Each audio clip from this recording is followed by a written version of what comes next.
Now, your statewide forecast. Before we get to that forecast, I want to welcome the Child Care Network out of Benton for letting these kids come in and have a great tour of the studio. I think they're having a good time. Are you guys having a good time so far? Yeah? All right. Let's do that again. Are you guys having a good time so far?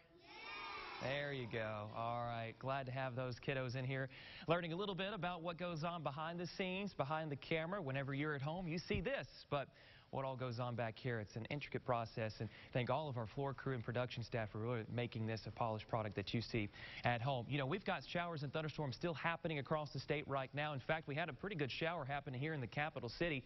Good downpour swept across here, and typically what we've been seeing, those hit or miss style showers and thunderstorms, some of it providing some pretty heavy rainfall at times. And I think we have a phrase that we use. Is it raining cats and beagles or something like that? Maybe cats and dogs is what I'm thinking of. But we're going to see that fashion once again today. We've got a lot of brief downpours happening here, and that could create the concern for some brief flash flooding. That's really the main object of any worry that we have with these thunderstorms as they continue to roll through here. The other thing that we'll be watching out for is some brief cloud to ground lightning, but also maybe some gusty winds. That threat's a little bit lower today given the fact we've got ample amount of cloud cover, which is actually reducing that energy that's needed for these thunderstorms to maybe get a little bit stronger. But so far towards the north, we've just got one lonesome thunderstorm moving down towards Jonesboro, and then a good cluster of showers and thunderstorms spanning from Woodruff County all the way down towards portions of Lincoln County, and from down towards South Arkansas, we're still seeing a few little isolated showers and beginning to get a little bit of sunshine in here too. So with already the humidity we've got building in, it's going to be a hot and muggy afternoon. But one thing to keep in mind here, we do have some burn bans in play. We did remove Carroll County about an hour or so ago, but we still have several locations on the list here. But as little bits of rainfall have been happening, at least that's keeping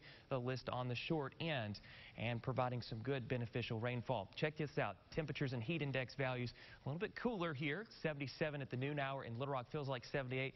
Not a bad number comparison, but look down towards the south where they haven't had a lot of rainfall. 91 in Camden to 102 is what it feels like. Haven't received any of those showers just yet. But what you see in Camden and Pine Bluff will be something that most folks will be witnessing here across the state here pretty soon. And here's the reason why. So the cold front that came and dropped south through the state that provided us to good rainfall Monday, Tuesday, and today will begin lifting back towards the north as a system on the back end of that starts to transition the tail end of the cold front into a warm front. So the rest of this afternoon, we're still going to see some isolated showers and thunderstorms, something that we've been familiar with. But going into Thursday, we'll begin to see that front expanding and quickly lifting off towards the north. This is going to open up the ability to drop those rain chances down. Not zero, but very low. We're talking about that very isolated coverage, but the heat is really going to expand. Even though we've had some good rainfall, the soil and all of the moisture that we have in it is going to help maybe mitigate some of that heat, but we are talking about air temperatures back in the mid to upper 90s Thursday and some lower 100s on Friday. And then once you factor in the humidity with this ridge of high pressure parking itself off towards the south, we're going to have a front come down, but it's really not going to do much as far as cooling those temperatures down. That's one thing we'll have to keep a close eye on, though, because we could see some isolated showers with that, but heat index values could be exceeding the 105 to 110 range once again. So that'll be a heat advisory criteria. We'll have to watch that very closely over the next couple of days. That's a look at your statewide forecast. Let's check out what's happening a little bit closer to home.